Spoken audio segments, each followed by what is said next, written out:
حضرت سلیمان علیہ السلام اللہ کے پیغمبر تھے اور بادشاہ بھی۔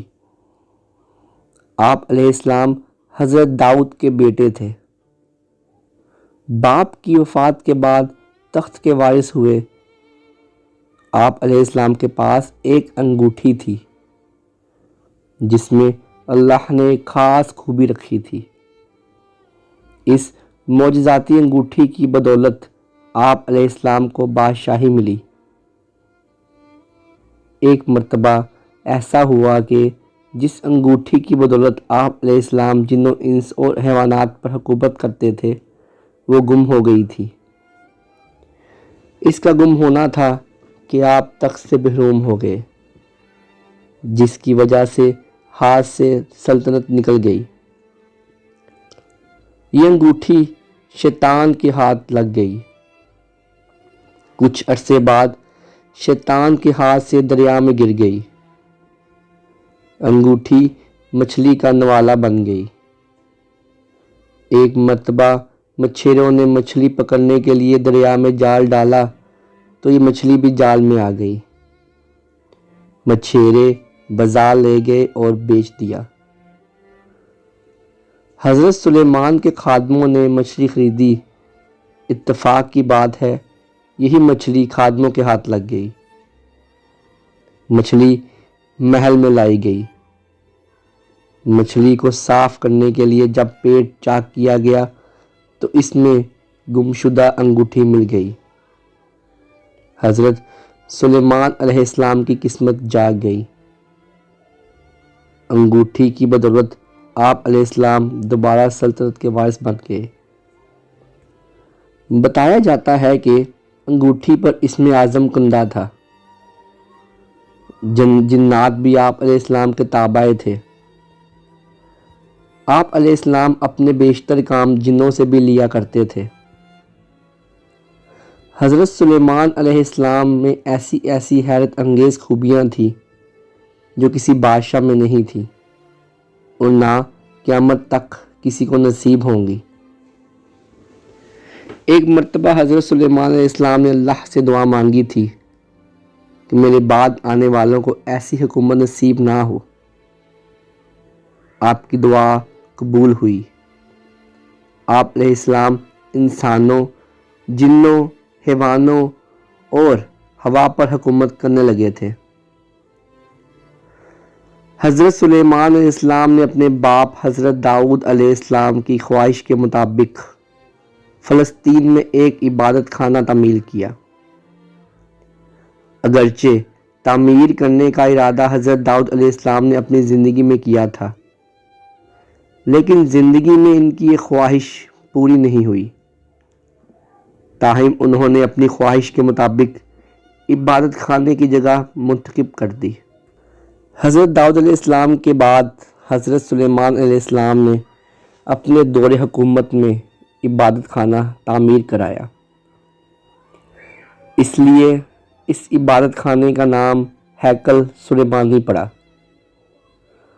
ہیکل سلیمانی کی تعمیر 1000 قبل مسیح میں ہوئی۔ تعمیر کا کام 7 سال تک جاری رہا۔ روایت کے مطابق بہت بھاری تعداد میں لوگوں نے تعمیر کے کام میں حصہ لیا۔ بعض روایات کے مطابق 2 لاکھ مزدوروں نے کام کیا۔ اسرائیلی روایت میں حیرت انگیز بات یہ پائی جاتی ہے کہ تعمیر کے دوران جنوں نے بھی حصہ لیا۔ وہ دور دراز مقامات سے پتھر اٹھا کر لاتے تھے اور دیواریں چنتے تھے۔ تاریخ سے یہ بات معلوم ہوتی ہے کہ اس عبادت خانے کی لمبائی 90 فٹ، چوڑائی 30 فٹ اور اونچائی 45 فٹ تھی۔ اس کے اندر ایک مخصوص جگہ بنائی گئی تھی جہاں تابوت سکینہ رکھا گیا۔ یہ ایک صندوق کی شکل میں تھا، یہ ایک صندوق تھا۔ یہ بہت متبرک مانا جاتا تھا۔ اس میں یہودیوں کے تبرکات رکھے گئے تھے۔ قرآن کریم میں اس کے کچھ ارشادات ملتے ہیں۔ وہ یہ کہ جب اسرائیلیوں کے ہاتھوں سے یہ متبرک صندوق نکل گیا تو فرشتے اس کی حفاظت پر مأمور تھے۔ اس میں آل موسیٰ اور آل ہارون علیہ السلام کی نشانیاں تھیں، اس لیے ان کے نزدیک یہ صندوق بہت متبرک مانا جاتا تھا۔ روایت ہے کہ عصائے موسیٰ بھی اسی صندوق میں تھا۔ یہ عصا حضرت شعیب علیہ السلام نے حضرت موسیٰ علیہ السلام کو عطا کیا تھا۔ ان میں پتھر کی وہ تختیاں بھی تھیں جو طور سینا پر اللہ تعالیٰ نے حضرت موسیٰ علیہ السلام کو عطا کی تھیں۔ اس میں نوادرات کے نسخے بھی تھے۔ جب طالوت اسرائیلیوں کا بادشاہ بنا تھا تو یہ صندوق دوبارہ بنی اسرائیل کے ہاتھ آیا۔ تابوت سکینہ حاصل کرنے کے لیے طالوت کو جنگ لڑنا پڑی۔ یہ جنگ کافروں سے لڑی گئی۔ اس جنگ میں طالوت نے اللہ تعالیٰ سے دعا مانگی تھی کہ اے رب، مجھے صبر کرنے کی صلاحیت عطا کر، مجھے ثابت قدم رکھ اور کافروں پر فتح دے۔ تاریخ سے یہ بات ثابت ہے کہ فلسطین پر ہر زمانے میں حملے ہوتے رہے۔ کبھی بابل سے تباہی مچائی، کبھی رومیوں نے حملہ کیا۔ عراق کا قدیم نام بابل تھا۔ جس نے بھی حملہ کیا حضرت سلیمان علیہ السلام کا تعمیر کیا ہوا عبادت خانہ ہیکل سلیمانی کو بھی نشانہ بناتا رہا۔ ایک مرتبہ بابل کا بادشاہ بخت نصر نے فلسطین پر حملہ کیا اور ہیکل سلیمانی کو تخت و تاراج کیا اور اسرائیلیوں کا قتل عام کیا۔ بخت نصر فلسطین سے 10 لاکھ یہودیوں کو کھدیڑ کر عراق لے گیا اور وہاں غلام بنایا۔ بخت نصر کے عہد کے بعد پھر یہ قوم فلسطین میں آ کر آباد ہو گئی۔ رومی بھی اکثر فلسطین پر حملہ کرتے رہے۔ ہیکل سلیمانی کے جو بھی نشانات تھے حملوں کی زد میں آ کر مٹتے رہے۔ آخر میں روم کے ایک بادشاہ نے ہیکل سلیمانی کو آگ لگا کر بالکل تباہ کر دیا، حتیٰ کہ اس کے وجود کی دھندلی نشانی بھی نیست و نابود ہو کر رہ گئی۔ یہودیوں کا دعویٰ ہے کہ ہیکل سلیمانی کی زمین پر مسجد اقصی تعمیر کی گئی، اس لیے یہ یہودیوں کی ملکیت ہے۔ آج بھی یہ تنازع ایک مسئلہ بنا ہوا ہے، جس کی وجہ سے بیت المقدس کی سرزمین پر آج تک جنگ جاری ہے۔ اسرائیلی مسجد اقصی کو شہید کرنے کی کوشش میں لگے ہوئے ہیں۔ حضرت سلیمان علیہ السلام پر یقین کامل رکھتے تھے۔ ہر معاملے پر اللہ پر بھروسہ کرتے تھے۔ آپ علیہ السلام ہمیشہ اللہ کا کرشمہ اور اس کی کارسازی دیکھنے کی خواہش رکھتے تھے۔ ایک مرتبہ کا ذکر ہے کہ حضرت داؤد علیہ السلام کی دور حکومت میں ایک بڑھیا کے ہاں 2 مسافر آئے اور کہنے لگے کہ ہمیں بھوک لگی ہے، اگر تمہارے پاس کھانا ہے تو دے دو تاکہ ہم کھا کر اپنی بھوک مٹائیں، ہم کھانے کا معاوضہ ادا کریں گے۔ بڑھیا بڑی غریب تھی، وہ بولی میرے پاس تھوڑی سی گندم ہے، میں پسوا کر لاتی ہوں، تم کچھ دیر انتظار کرو۔ کچھ دیر بعد بڑھیا جب آٹا لا رہی تھی تو راستے میں زوردار ہوا چلنی شروع ہوئی، آٹا ہوا لے اڑی، بڑھیا کے ہاتھ خالی ہو گئے۔ بڑھیا نے رونا شروع کیا۔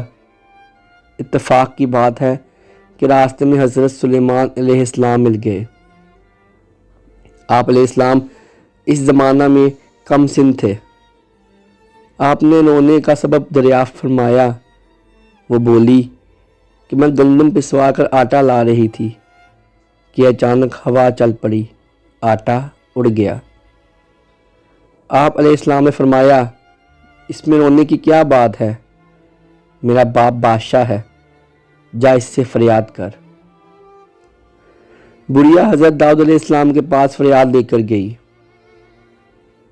حضرت داؤد علیہ السلام نے فرمایا میں کیا کر سکتا ہوں، اللہ کے حکم سے چلتی ہے، اگر کوئی انسان ظلم کرتا تو میں انصاف کرتا، ہوا کے ساتھ کس طرح معاملہ کروں؟ پھر ایک خادم سے کہا کہ 2 بوری اناج بڑھیا کے حوالے کرو۔ بڑھیا اناج لے کر واپس جا رہی تھی تو راستے میں پھر سلیمان علیہ السلام سے ملاقات ہو گئی۔ آپ علیہ السلام نے بڑھیا سے دریافت کیا۔ اس نے بتایا کہ بادشاہ نے 2 بوری اناج دیا ہے، وہ میں لیے جا رہی ہوں۔ حضرت سلیمان علیہ السلام نے اس سے کہا کہ بادشاہ کے پاس دوبارہ واپس جا اور گزارش کر کہ مجھے وہی آٹا چاہیے جو ہوا اڑا کر لے گئی ہے۔ بڑھیا نے حضرت سلیمان علیہ السلام کے کہنے پر عمل کیا، بادشاہ کے پاس گئی اور وہی بات کہی جو سلیمان علیہ السلام نے بتائی تھی۔ بادشاہ بڑھیا کی بات سن کر پریشان ہو گیا اور سوچنے لگا کہ میں ہوا سے یہ بات کس طرح کہوں۔ پھر بادشاہ نے بڑھیا سے دریافت فرمایا، کس کے کہنے پر اس طرح کی بات کی ہے؟ بڑھیا نے جواب دیا کہ راستے میں ایک کم سن لڑکا ملا تھا، اسے تمام ماجرا سنایا تو اس نے مجھے سکھا کر بھیجا ہے۔ حضرت داؤد علیہ السلام سمجھ گئے کہ سوائے سلیمان کے کوئی دوسرا اس طرح کی بات نہیں کر سکتا۔ سلیمان کو دربار میں بلا کر آپ علیہ السلام نے سلیمان کو دربار میں بلا کر دریافت فرمایا کہ میں کس طرح ہوا سے آٹا لے کر دوں، یہ بات تو میرے لیے ناممکن ہے۔ سلیمان علیہ السلام نے بادشاہ سے کہا کہ آپ پیغمبر ہیں اور بادشاہ بھی، آپ دعا کریں تو وہی آٹا واپس آ سکتا ہے۔ آپ نے دعا کی، اللہ نے آپ علیہ السلام کی دعا سن لی۔ اللہ نے ہوا کو انسانی شکل میں آپ علیہ السلام کے پاس بھیجا۔ حضرت داؤد علیہ السلام نے ہوا سے دریافت کیا کہ اس بڑھیا کا آٹا کیوں اڑا کر لے گئی؟ ہوا نے جواب دیا کہ اللہ کا یہی حکم تھا۔ پھر حضرت داؤد علیہ السلام نے ہوا سے پوچھا کہ اس بارے میں جو معلوم ہے ہمیں بتاؤ۔ ہوا نے پورا واقعہ سناتے ہوئے کہا، سمندر میں ایک کشتی آ رہی ہے، اس میں کچھ تاجر بیٹھے ہوئے ہیں۔ کشتی میں ایک سوراخ ہو گیا جس سے کشتی کے ڈوب جانے کا اندیشہ پیدا ہو گیا۔ کشتی میں بیٹھے ہوئے تاجروں نے خدا سے منت مانگی کہ اے خدا، اگر کشتی ڈوبنے سے بچ گئی تو ہم اس کا آدھا حصہ داؤد بادشاہ کے دربار میں پیش کریں گے تاکہ وہ غریبوں میں تقسیم کریں۔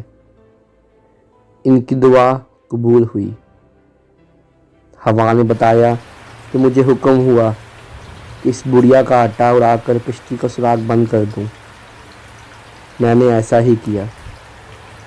یہ گفتگو جاری تھی کہ اسی دوران وہ تاجر بھی نفع کا مال لے کر دربار میں حاضر ہوئے اور آدھا مال غریبوں میں تقسیم کرنے کے لیے پیش کر دیا۔